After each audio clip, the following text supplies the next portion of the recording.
ربیع الاول میں سب اپنا گھر کیوں سجاتے ہیں؟ چلو امی سے پوچھیں۔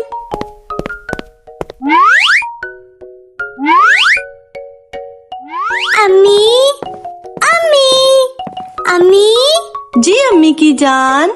امی، آج ٹیچر کہہ رہی تھی کہ کل اسکول میں میلاد ہے۔ یہ تو بہت اچھی بات ہے بیٹا۔ لیکن امی، آتے ہوئے میں نے دیکھا سب راستے اور گھر اتنے سجے ہوئے ہیں، کیا سب کے گھر کوئی فنکشن ہے؟ زویا بیٹا، پہلے آپ جلدی سے کپڑے چینج کر کے دسترخوان پر آئیں، پھر میں آپ کو سب بتاتی ہوں۔ جی امی، میں ابھی آئی۔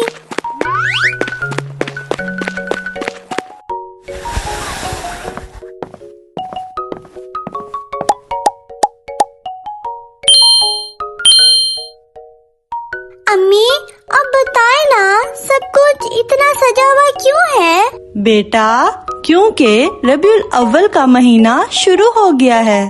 ربیع الاول، یہ کون سا مہینہ ہے امی؟ یہ اسلامی کیلنڈر کا تیسرا مہینہ ہے۔ جیسے مارچ؟ ہاں بالکل، اسلامی کیلنڈر محرم سے شروع ہوتا ہے، پہلے محرم، پھر صفر اور پھر ربیع الاول۔ تو امی، اس مہینے میں سب لوگ اپنے گھر کیوں سجاتے ہیں؟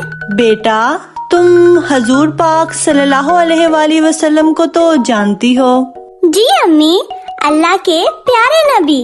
صرف پیارے نبی نہیں، بلکہ اللہ کے آخری نبی، خاتم النبیین۔ خاتم النبیین مطلب اللہ کے آخری نبی۔ آپ صلی اللہ علیہ وآلہ وسلم کے بعد نبوت کا سلسلہ ختم ہو گیا۔ آپ کے بعد نہ کوئی نبی آیا نہ کوئی آئے گا۔ تو امی، ان کا اس سجاوٹ سے کیا تعلق؟ بیٹا، کہا جاتا ہے کہ اس مہینے کی 12 تاریخ کو ہمارے پیارے نبی صلی اللہ علیہ وآلہ وسلم دنیا میں تشریف لائے تھے۔ اچھا، یعنی کل ہمارے پیارے نبی صلی اللہ علیہ وآلہ وسلم کی برتھ ڈے ہے؟ ہاں بیٹا، اس دن کو لوگ عید المیلاد النبی کہتے ہیں۔ ان کی پیدائش کی خوشی میں سب راستے اور گھر سجاتے ہیں۔ کیا گھر سجانا بہت ضروری ہے؟ نہیں بیٹا، اگر ہم حضور پاک صلی اللہ علیہ وآلہ وسلم کے دور کی بات کریں یا ان کے بعد کی، تو صحابہ کرام نے کبھی ایسے گھر نہیں سجائے تھے۔ صحابہ کرام مطلب امی؟ بہت اچھا سوال کیا بیٹا۔ صحابی اس شخص کو کہتے ہیں جس نے ایمان کی حالت میں حضور پاک صلی اللہ علیہ وآلہ وسلم کو دیکھا اور پھر ایمان کی حالت میں وفات پائی ہو۔ اوہ، اچھا۔ تو بیٹا، حضور پاک صلی اللہ علیہ وآلہ وسلم اس بات پر زیادہ خوش ہوں گے اگر ہم قرآن اور سیرت النبی پر عمل کریں۔ سیرت النبی مطلب؟ سیرت النبی کا مطلب حضرت محمد صلی اللہ علیہ وآلہ وسلم کی پیدائش سے لے کر وفات تک کی پوری زندگی کے حالات، واقعات اور ان کے اچھے اخلاق کی کہانی ہے۔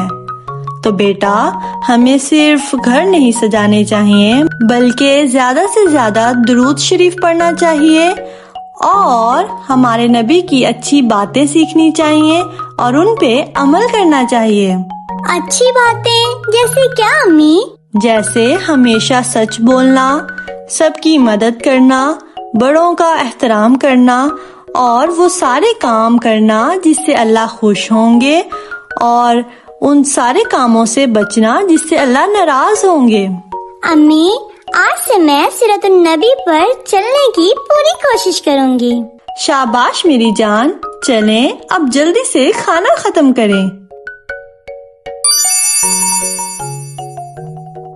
اگر آپ کو یہ ویڈیو پسند آئی ہو تو لائک، سبسکرائب اور شیئر کرنا مت بھولیے گا۔